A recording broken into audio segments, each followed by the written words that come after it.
Agradeço a Deus por agora temos vacinação e tratamento de saúde.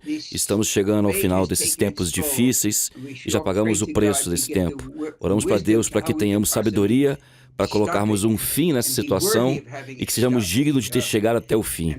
E para isso eu digo amém. É incrível que a palavra amém é uma das palavras mais comuns na língua portuguesa, língua inglesa e ao redor do mundo. Às vezes eu faço trabalhos no Extremo Oriente e lá também se diz amém. E é uma palavra puramente hebraica. São 3 letras hebraicas colocadas juntas, que são o acrônico para El Melech Ne'ema. Deus é um rei fiel. E essa é uma chave para a vida. Deus é um rei fiel e nós temos que ser fiéis também, porque nós nos relacionamos uns com os outros e sem fidelidade, então não há amor. Não existe amor, que é aquilo que Deus tem para nós, que é o amor de Deus e amar os filhos de Deus. Qualquer pai entende isso. Você quer que os seus filhos amem uns aos outros. Então eu digo amém para isso. Toda vez que você diz amém para isso, é como eu falei, você está dizendo que Deus é um rei fiel. E por isso, eu devo ser uma pessoa fiel. E eu tenho uma outra palavra hebraica para hoje, que é aleluia. Eu estou em Jerusalém, mas eu quero ouvir todos dizendo tão alto, que todas as moléculas que levam as informações do som atravessem o oceano, atravessem o Equador e cheguem até aqui em Jerusalém. Então vamos ouvir. 1, 2, 3 e ale... Não, pare, espere. Eu quero ouvir mais alto, vamos lá. Aleluia. Ok. Chegou aqui. Muito bom. Conseguimos, chegou até aqui, ok. Bem, felizmente ou infelizmente, nossa discussão de hoje é crucial, mas não é um assunto muito agradável. O que vamos discutir hoje, aqui, é o conceito da maldade.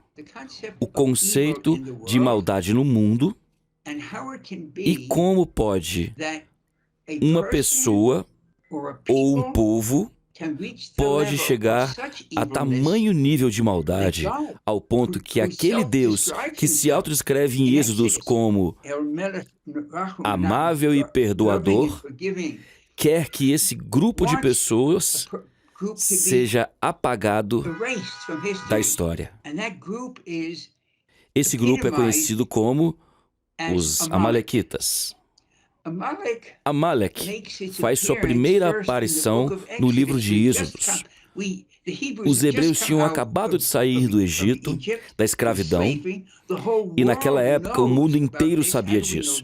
E nós sabemos dessa informação porque o sogro de Moisés, que morava do outro lado da península do Sinai, quando ele se encontra com Moisés anos depois, diz a Moisés que ouviu o que aconteceu e todos ouviram o que aconteceu, que Deus os tirou do Egito e abriu o mar. Assim, da mesma forma, era conhecido de vários grupos de pessoas, como os Amalequitas e Amaleque, que foi o primeiro rei daquele povo. Então, Amaleque sabia que aquele povo acabava de sair do Egito e um povo que era sendo guiado por Deus e era amado por Deus. Sabemos que eles tinham se rebelado e não eram um povo perfeito, mas Deus os havia libertado e colocado pragas no povo do Egito, além de ter aberto o Mar Vermelho, levado a cruzar aquele mar, e o mundo sabia disso. É isso que a Bíblia nos diz, que quando Moisés encontra com seu sogro, anos depois ele diz que havia ouvido que Deus os havia tirado do Egito, como diz em Êxodos. É explícito que ele sabia e todo mundo sabia. Então os Amalequitas tinham ouvido aquelas maravilhas que Deus tinha feito. Amaleque sabia que essas pessoas estavam sendo guiadas por Deus, mas ele não temeu atacá-los, porque, como está escrito na palavra, Amaleque não temia a Deus. Quando vemos uma pessoa que não teme a Deus, podemos tentar entender um aspecto do problema do mal. E um aspecto do problema do mal está nas pessoas que Amaleque atacou. Se você ler o texto, é bastante interessante, que Amaleque não atacou as pessoas fortes. Não. Se você é mesmo mal, você não vai atacar as pessoas fortes. Você quer atacar as pessoas fracas. O texto diz que Amaleque não temia a Deus e atacou as pessoas fracas. O povo que estava na retaguarda do grupo, que estava lutando e cansado de acompanhar o povo. Amaleque deixou bem claro que não estava mirando nos soldados e nas pessoas da frente. E essa, muitas vezes, é a natureza de uma pessoa que finge ser forte. Ela acaba escolhendo atacar as pessoas fracas. E é isso que eu espero que possamos discutir hoje. Como uma pessoa e uma nação podem atingir esse nível de maldade, ao ponto que Deus disse explicitamente que Ele queria limpá-los da face da terra, fisicamente e espiritualmente. Que sua memória deveria ser apagada, ou eles deveriam ser apagados da memória. O entendimento que eles tinham que lutar com Amaleque, apenas uma batalha, uma vez, não é bem esse. A Bíblia diz explicitamente que eles iriam lutar contra Amaleque por gerações e gerações. E isso é um fenômeno incrível, porque Deus quer apagá-los da história e apagar a memória deles, mas Deus nunca esquece. É incrível que Deus os apague da memória, mas nunca esquece que eles foram apagados da memória. Isso é um insight, uma revelação incrível. Eu não pretendo afirmar ter desenvolvido esse entendimento sozinho. Trabalho junto com o bispo Robson e eu não quero levar o crédito por isso. Nós temos um grupo que desenvolve esses estudos e quero deixar isso bem claro aqui. Mas esse estudo nos mostra a ideia de que não podemos esquecer de apagar da memória. E por isso, por esse motivo, Deus permitiu que os amalequitas colocassem um livro na Bíblia.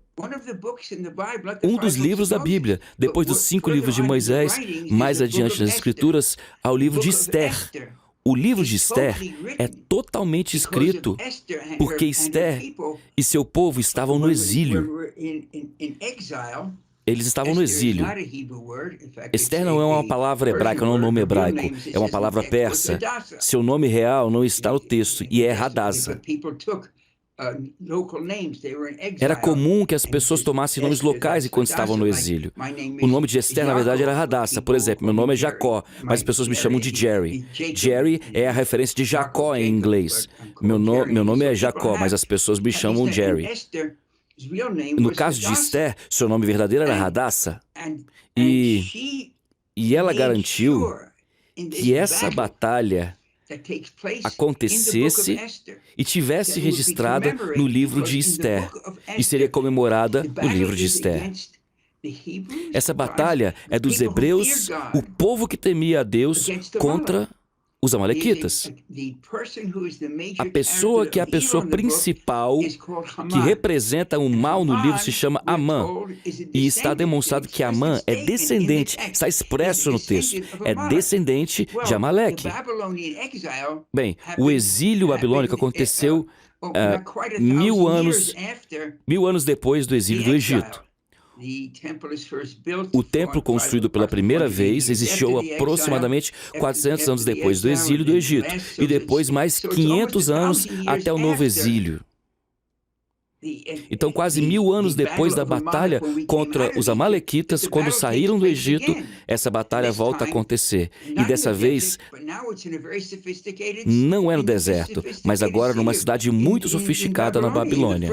Uma terra fértil e crescente.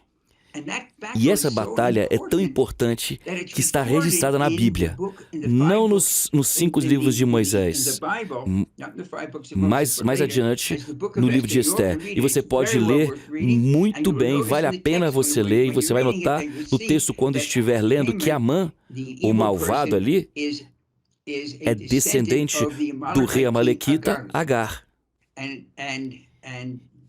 E esse é o link que nos mostra que os amalequitas estavam lá novamente. Essa batalha acontece, mas graças a Deus os judeus foram bem-sucedidos. A rainha Esther escreve o livro de Esther. escreve o livro de Esther para que lêssemos todos os anos, e vale muito a pena ler. Se você ou não comemora ou não o Purim, é uma escolha pessoal, mas vale muito a pena ler todo o texto, porque você lê mais de uma vez que a memória não deve ser esquecida, mesmo que nos digam apagar a memória. É um jogo de palavras muito interessante. A Bíblia tem essas coisas escondidas, maravilhosas. Eu me arrepio com isso. Às vezes meus filhos falam que meus cabelos estavam arrepiados quando eu era mais novo e tinha cabelos, e era possível ver eles arrepiando com essas coisas. Essa interpretação é interessante. É como maçãs servidas em pratos de prata, como diz Provérbio 25:11, em que o texto diz algo, mas tem um significado mais profundo, onde diz para apagarmos da memória, mas não é apagado de forma definitiva, para que nunca esquecemos que o trabalho de apagar aquilo que nos machucou é de fato muito difícil.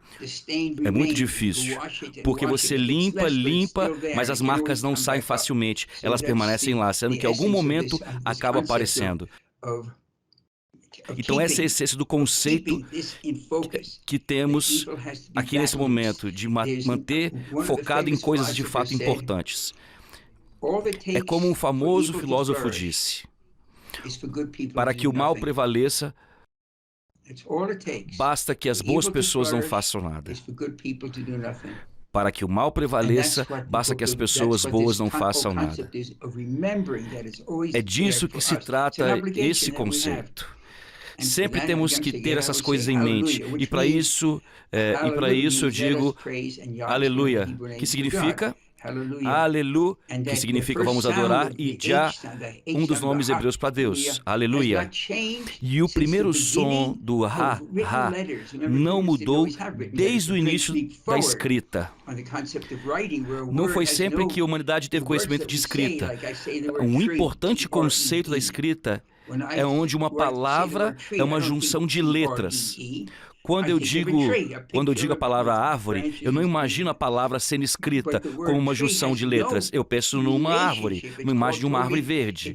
Mas a palavra árvore não tem relação com a árvore propriamente dita.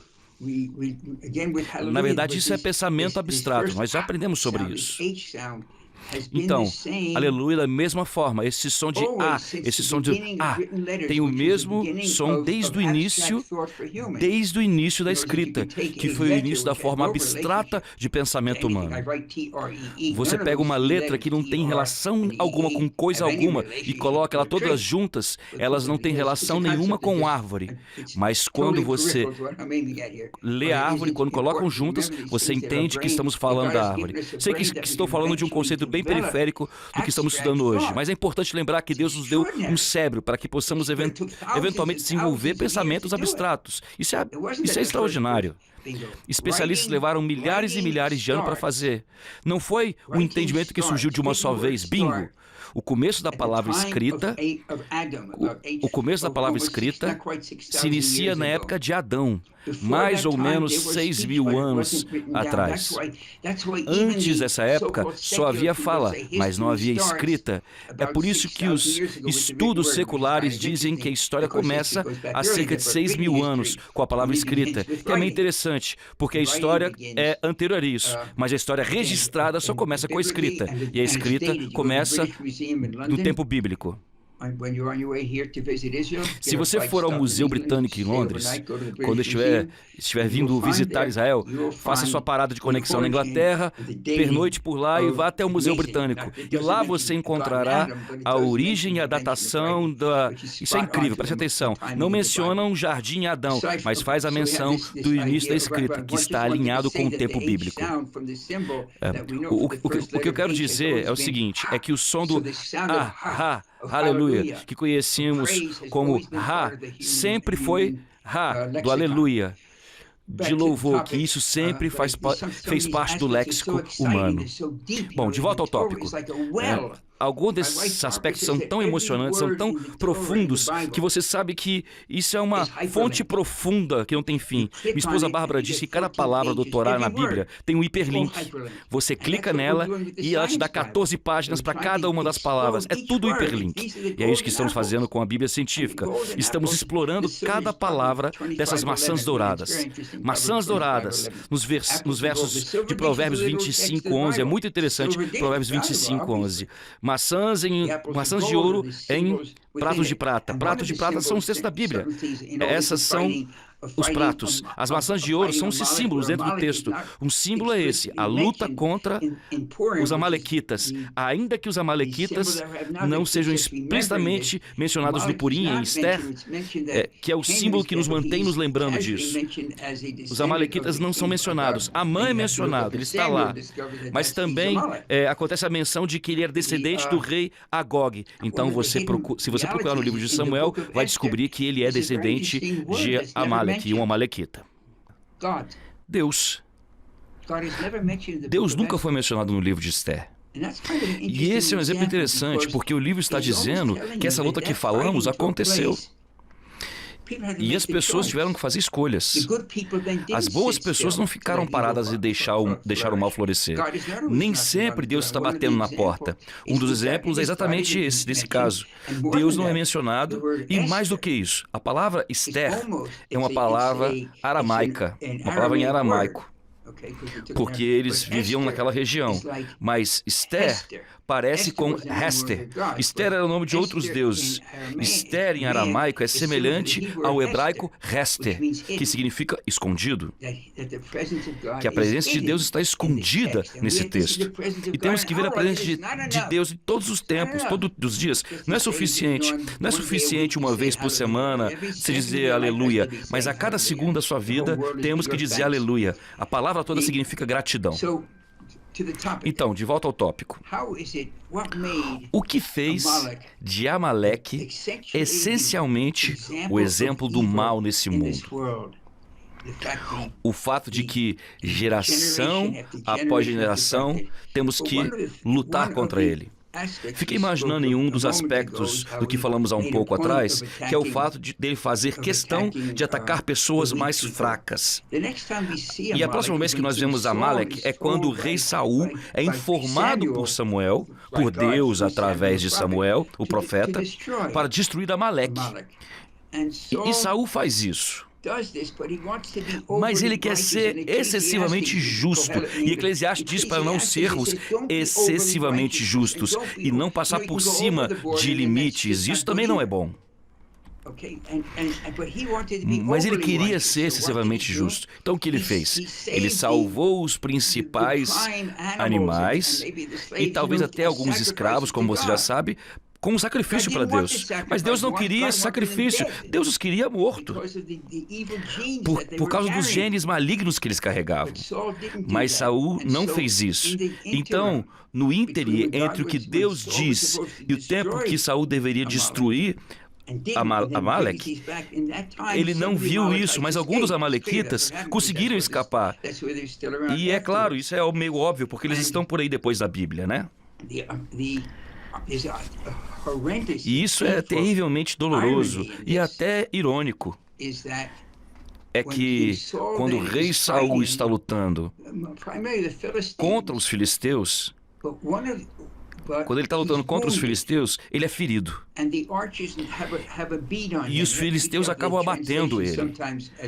Temos que ter cuidado na tradução. Às vezes, como encontramos alguns erros de tradução, às vezes perde o sentido original do hebraico. Ele não foi morto, mas os filisteus sabiam onde ele estava. Então Saul sabia que eles também sabiam onde ele estava. Ele não queria ser capturado. Então ele tenta se matar e falha. Então, aparece esse jovem, surge um jovem, e ele se identifica como um amalequita, que escapou do acampamento de Israel. Preste atenção. Saul deveria destruir os amalequitas, e agora está prestes a ser ajudado por um amalequita. E o que o Saul diz aqui eu não posso ser salvo agora, me mate. A ironia é que Saul, que procurou liderar com justiça lá atrás, deixou os amalequitas sobreviverem. E ele é morto por essa pessoa. Ele pede ao amalequita para matá-lo. E assim ele o faz. É quase doloroso contar isso, mas mostra a necessidade de nós entendermos o que é certo e o que é errado aos olhos de Deus. Eu não culpo Saul em nenhum momento. Só é ironia, esse paralelo, essa ironia, que ao mesmo tempo que aquele jovem era um amalequita que estava matando Saul a pedido de Saul, mas ainda assim é um amalequita fazendo isso. Os amalequitas estavam atacando o povo de Israel. Os amalequitas estavam atacando uma vila. A vila que havia sido dada a Davi. Ele já tinha sido ungido para ser rei, mas ele ainda não era rei. Saul era o rei e ele essencialmente era a próxima pessoa que seria rei. Ele já está ungido, teologicamente ele já era rei quando sua cabeça foi ungida. Mas Saul foi morto por um amalequita. A nação amalequita atacou a vila de Davi, sabendo que Davi e seus soldados não estariam lá. Aqui é o maligno. Ele ataca a vila. Aqui não tem nenhum valor militar. É um ataque sociológico. Ele ataca a aldeia em que as mulheres e as crianças estão presentes. E ele sabe, Amalek sabe, ele sabe disso. Sabemos que é a mesma coisa dos primeiros ataques, quando eles saíram de Israel. Eles atacaram as pessoas que não eram fisicamente fortes. Eu estou falando de questões sociais. Sabemos que existem mulheres fortes também, e biologicamente, em geral, os homens são mais altos e mais fortes que as mulheres, devido aos diferentes papéis da vida. E ele ataca a vila. E ele leva todos cativos, as mulheres e as crianças cativas. Então vemos essa atitude leviana aqui, e ela está presente mais uma vez. O amalequita está matando o atual rei de Israel, Saul. Ao mesmo tempo que os amalequitas estão atacando a família de Davi e os soldados de Davi, sabendo que Davi e seus soldados não estavam lá.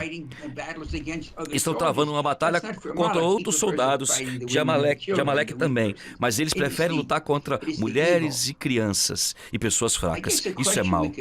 Acho que a pergunta que podemos fazer é se esse Amalek ainda está presente hoje. O Amaleque ainda está presente hoje. O que eu acho absolutamente extraordinário, isso você pode verificar, não apenas por um livro que é dedicado a ensinar a Bíblia, mas por livros seculares. Os periódicos não são classificados como seculares, ok? Mas as publicações seculares que eu li nos Estados Unidos, quando a Segunda Guerra Mundial chega, o único objetivo de Hitler na guerra, e você percebe isso como um ponto de vista central dele, era livrar o mundo dos judeus. O propósito declarado é que a Alemanha precisava de mais terra, precisava se expandir, porque os alemães deveriam ser mais agressivos, e foram derrotados na Primeira Guerra Mundial. Mas eles não foram descorajados, assim como eles não foram descorajados por Amaleque, quando derrotados por Moisés.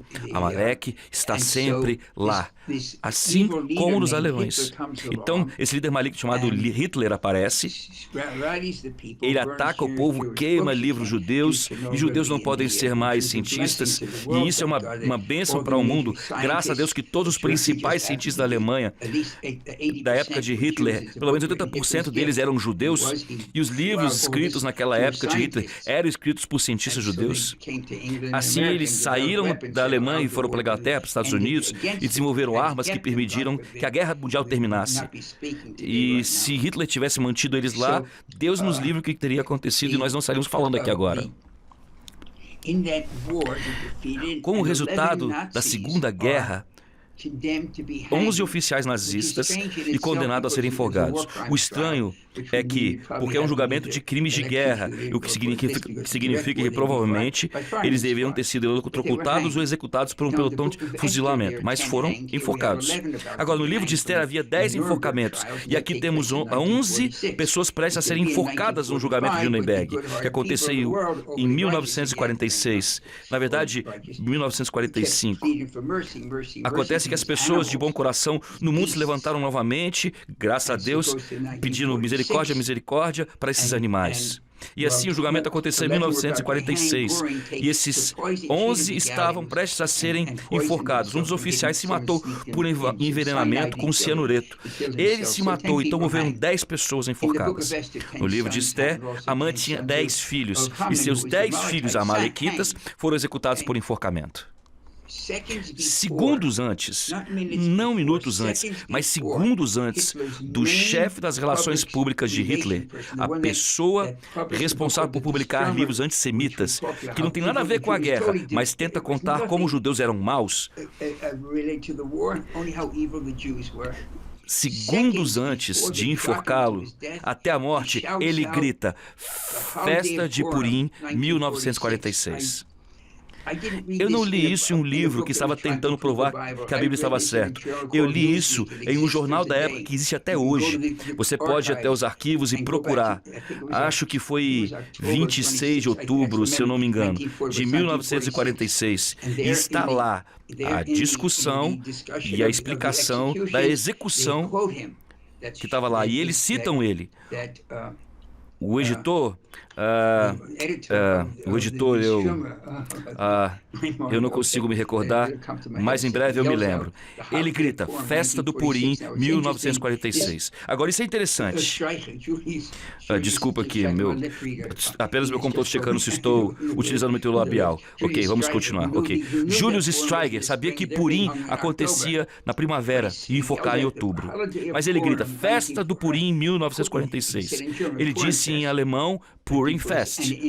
Na notícia sobre o assunto está entre parênteses a informação de que Purim é um feriado judaico. E ele gritou, Purim Fest, é a festa de Purim de 1946. E isso porque era a comemoração do Purim, e 10 pessoas estavam sendo enforcadas. E eles eram amalequitas, e ele sabia que eles eram amalequitas. Então Deus tirou da sua boca aquela declaração. Ele declarou, Deus agirá até na morte de pessoas más. Deus agirá na boca das pessoas más e fará com que elas declarem Deus.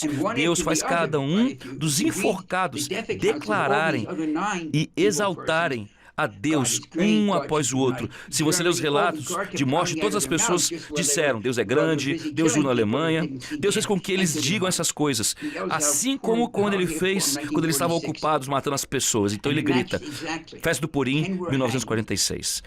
E isso é uma combinação exata, 10 foram enforcados. 10 foram enforcados. Eu não vou me ater muito a isso. Em uma próxima vez que vierem até Israel me visitar, falaremos sobre isso em uma sessão específica, apenas sobre maçãs douradas. E o que nos foi ensinado ou dito é que essa é uma batalha contra os amalequitas novamente. Podemos não saber a linhagem de Hitler e se ele a conhecia ou não, mas o espírito de Amalek estava em sua mente maligna e seu cérebro maligno e em todo o grupo dele. E foi Amalek, mais uma vez, no feriado de Purim, a batalha contra Amalek, e mais uma vez, diga essa palavra cheia de agradecimento, aleluia! Você deve ser grato, porque as coisas poderiam ter acontecido de outra maneira. Graças a Deus fomos bem-sucedidos. Isso não foi muito tempo atrás para a maioria das pessoas. 1945, na guerra. Parece história antiga, mas não é.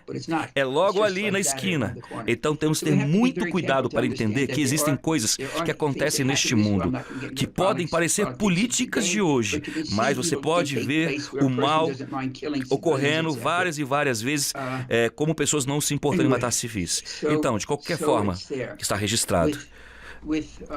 Com esse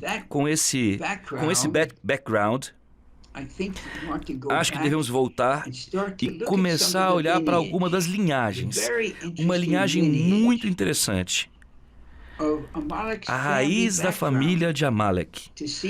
para ver se podemos ou não entender como podemos viajar do início da primeira aparição de Amaleque nesse mundo, antes mesmo das famílias que desembocam em Amaleque. É de onde tiramos a linhagem para ver se os genes há alguma indicação, porque todos nós temos bons genes. Tenho certeza que todos nós temos genes divinos. Não sei detalhes da minha família, mas acho que todos nós temos genes positivos e genes negativos dentro de nós. E também aqueles genes emocionais, assim como genes que epigeneticamente nos fazem escolher entre um caminho ou outro, e até como passamos a escolher, seja no caminho, seja em um caminho ou seja em outro caminho. Sem considerar que sua linhagem era boa ou ruim, Amaleque escolheu o mal no final. A escolha está sempre lá. Deus não remove. Não me recordo em nenhum caso na Bíblia onde Deus remove o livre-arbítrio e a escolha das pessoas. Ela sempre tem a opção de escolha, porque o nome do jogo neste mundo é escolha. Como você escolhe? É um fenômeno incrível que temos, e parte disso é genético. Se você pensar em como o cérebro está configurado, os nervos e os neurônios no cérebro, os 100 bilhões de neurônios que temos em todo o cérebro, e como cada neurônio interage com milhares de outros neurônios, então essa interação complexa faz parecer o seu computador um material de primeira série. Fica parecendo exatamente um material de primeira série, como nós falamos em hebraico. E o que é incrível nessas conexões é que elas não são assim. Elas não são assim. Elas não são unidas. Existe um pequeno espaço entre elas chamado sinapses. E porque não estão unidos, eles se comunicam liberando. O design é incrível disso aqui. Eles se unem liberando um neurotransmissor que vai de um neurônio para outro. Agora, se eles estavam ligados, então você tem que tentar separá-los. Se você estivesse fisicamente ligado, mas eles não estão. Então, os neurônios podem se realinhar. Eles podem se ligar e uns se tornar menos dominantes e outros mais dominantes. Podemos alcançar essa troca se concentrando em algo. E isso faz com que os neurônios que não estavam conectados passem a se conectar. Porque nós, por escolha, podemos forçar, podemos realmente mudar o cérebro físico. E isso é incrível. E essa ideia dessa relação sináptica não ser fixa, mas permitir que esse pequeno espaço minúsculo entre eles, entre os neurônios, funcione com esse neurotransmissor e transmite de um para o outro e vai para o outro e para a próxima, e aí daqui a pouco você está dizendo aleluia, como maravilhoso está aqui, amém, ou como você queira dizer. E quando você disser amém, mais isso será fortalecido, mais essa troca será fortalecida. Então, que seja agradecimento a sua primeira coisa do seu dia. Não há nada como gratidão, nada. Seja grato a cada segundo. De qualquer forma, essas são as coisas que podemos identificar aqui. Vamos para a próxima etapa agora, e a próxima etapa será... Nossa próxima etapa será olhar para a genealogia da história da família de Amaleque. A raiz que conduzirá até a primeira aparição de Amaleque no mundo, para entender o que o levou, o que o levou a se tornar essa epidemia de males que são tão ruins que temos que apagar da memória. Este tópico não é apenas sobre o mal, mas é como reconhecê-lo no mundo e perceber que sempre podemos optar por não seguir, mas sim quebrá-lo. A linhagem da família Amaleque torna-se cada vez mais bizarra e quase assustadora. Elifaz é filho de Esaú e Ada. Eles são da linhagem de Abraão e Sara. Elifaz, em uma série de batalhas, conquista o Monte Seir. Ele conquista, e o rei de Seir é morto, e a sua viúva é levada como troféu de guerra por Elifaz. Elifaz tem uma filha da união com a viúva do rei Seir, e essa filha é Tímina. Eles chamam a criança de Tímina. Passa uma década ou mais, e ele faz algo que é quase inimaginável. Ele toma sua própria filha Tímina como sua concubina oficial e deixa isso claro para todos. Não é apenas casual. Ele leva sua filha como concubina oficial. Então, ele tem agora na sua filha também a sua esposa. Você vê a relação? Dessa união de Elifaz com sua filha, nasce Amaleque. Então, agora a maldade que está vindo à superfície é muito clara. Essa relação incestuosa causaria não apenas infertilidade ou algum tipo de distúrbio. Este homem, que agora é um governante, lembre-se, Elifaz conquistou o Monte Seir. Então ele é rei agora, ele assume o papel de rei. Ele é o chefe daquela área. Ele é o chefe daquela área. Assim, ele oficialmente sancionou efetivamente que os homens podem casar com suas filhas. Isso vai diretamente contra o entendimento bíblico estabelecido no capítulo 2 de Gênesis. Quero dizer, a Bíblia não perde muito tempo Deus nos mostrando como devemos viver nossas vidas. Mas no capítulo 2 do livro de Gênesis, os 5 livros de Moisés, nos encontramos explicitamente que o homem deixe sua casa e casará com sua mulher e terá sua família. Mas não é assim com essa horrenda relação incestuosa.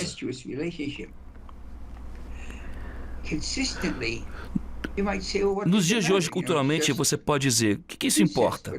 É apenas incesto, mas ainda é um homem ou mulher ficando juntos, por que deveria ser diferente? Bem, mesmo que não fôssemos repelidos com essa ideia de incesto de hoje, podemos ser repelidos pelo argumento genético, por essa ideia de união, ou repelidos emocionalmente por ela, por causa dos fenômenos genéticos. Se você olhar várias vezes para a lei que Deus nos deu na Bíblia, nós cumprimos essas leis porque Deus nos deu, mas consistentemente as leis sempre têm um benefício. Por isso, você sabe que Deus é um pai de amor e um rei de amor. Um pai amoroso e uma mãe amorosa faz o que é bom para os seus filhos. Então eles me dizem para fazer algo, como olhar para os dois lados da rua antes de atravessar. Eles fazem isso pela saúde da criança. E isso é porque eles querem o bem da criança, mas também essa é a lei. E a lei é boa. E a ideia de proibir faz parte disso. Existe uma lista de casamentos proibidos na Bíblia, como esse que estamos falando. Essas leis estão nos livros de Moisés, que proíbem formas específicas de casamento. Uma das maldições do Monte Ebal, e isso foi descoberto recentemente, diga-se de passagem, recentemente descoberto, incrível, o exemplo mais antigo, está em um estudo, na verdade, está em estudo ainda desde 2019, então ainda é um estudo. Foi encontrado um amuleto em chumbo dobrado, muito pequeno, e foi encontrado sobre o local em que até então sempre foi conhecido como Monte Ebal. Monte Ebal é o Monte da Maldição que está em Josué. Monte Gerizim, Monte da Bênção e Monte Ebal, Monte da Maldição. No Monte Ebal, junto ao altar, que sempre foi chamado de altar de Josué, onde eram ordenados os sacrifícios, neste lugar encontraram uma inscrição que tem maldições escritas. Maldições, maldições, maldições. E o nome explícito de Deus é o exemplo mais antigo. Em toda a escritura bíblica são usadas 4 letras para descrever esse nome. As letras, eu não digo essas letras, eu não falo as 4 letras, eu não vou dizer porque eu não falo essa palavra.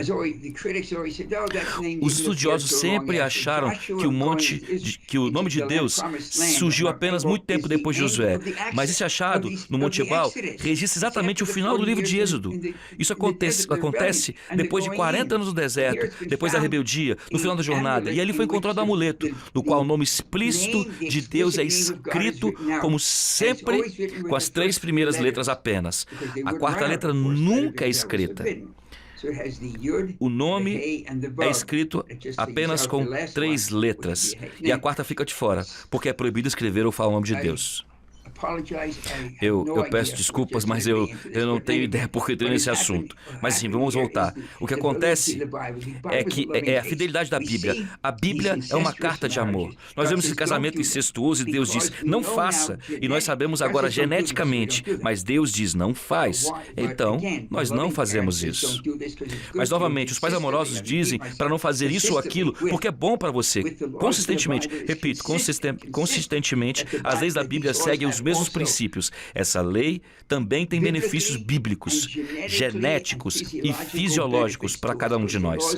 Porque as leis estão lá para o nosso bem espiritual e o nosso bem-estar físico. Agora, quando surge essa relação incestuosa, os traços recessivos do gene, que não são bons, se intensificam, porque se a mãe tem traços recessivos e o pai tem os mesmos traços recessivos, eles não se expressam. Mas quando a relação é incestuosa, os traços recessivos podem combinar e então eles se expressam. Pode se expressar em infertilidade, que é uma forma, mas também pode se expressar em distúrbios mentais, distúrbios fisiológicos. Porque todos nós temos traços que não são bons para a nossa vida. E contanto que haja essa relação com parentes próximos, eles podem nunca se expor. E assim a pessoa terá uma vida normal, se não houver essa relação com parentes próximos. E esse é o objetivo de todo o texto bíblico, nos dar uma vida normal e saudável. Então, quando nos dizem que havia uma certa relação na família com esse tipo de casamento incestuoso, e quando ele oficializa isso, é como se você dissesse, esqueça a Bíblia, case com os seus próprios filhos, está tudo bem, e legal, agora nós legalizamos isso. É mais uma razão pelo qual eles tiveram que ser exterminados. O ódio a Deus, o não temer a Deus, deveria ser destruído. E, portanto, aprendemos conforme lemos como Deus nos diz, eu destruirei, lá em Êxodos, eu destruirei. Mas então eles voltam no livro de Deuteronômio. E no final de Deuteronômio, Deus não diz, eu os destruirei. Ele diz, você tem que destruir. Você deve destruir. Então o fardo está sobre a gente. Elifaz e Amaleque sempre tiveram escolha. Eles sempre tiveram a escolha. Eles tinham os genes ruins e tinham os genes bons também. Então escolheram os maus. A Bíblia diz, eu coloco vida e morte diante de vocês, a bênção e a maldição, portanto escolha a vida. Eu oro para que todos nós, para que Deus nos fortaleça para escolhermos sempre a vida. Estou apenas colocando um pouco de ciência nesse princípio. Você pode escolher uma boa vida com genes que não são tão próximos uns dos outros, para que a epigenética não produza para você uma vida difícil. Uma vida difícil é como diz Deuteronômio capítulo 19, diz, coloco a vida e a morte diante de ti, a bênção e a maldição, portanto escolhe a vida. Deus diz explicitamente que temos escolha. Todo o tempo eu ouço eles dizerem, nós realmente não temos escolha, está em seus genes, é um dominó caindo um após o outro, fazendo você escolher obrigatoriamente desde o início. Isso não é verdade. A Bíblia nos mostra o caminho correto. Se você precisa desse tipo de prova, a Bíblia diz que nós temos escolha. Os genes lhe dão um empurrão em determinada direção. Amaleque teve um empurrão em uma direção específica, mas ainda tinha em si o gene de Abraão, Isaac e Jacó. Ele tinha o gene dos nossos antepassados, o gene de Sara e de Rebeca. Todos estavam lá. E ele escolheu olhar para o outro lado, olhar o lado ruim. Então eu oro para que Deus nos dê força, e também para mim pessoalmente, e para todos nós, e para o Bispo Robson, e para todos nós que estamos aqui. Nos dê força para perseverar, para escolher a vida. Escolher vida. Entre a vida e a morte, escolhemos a vida, para escolher o que é bom. Então, quando acordarmos todas as manhãs, podemos dizer, me molda, Senhor, obrigado por nos trazer de volta, e por isso eu digo aleluia. E mais uma vez, aleluia, aleluia, no pleno significado da palavra, aleluia.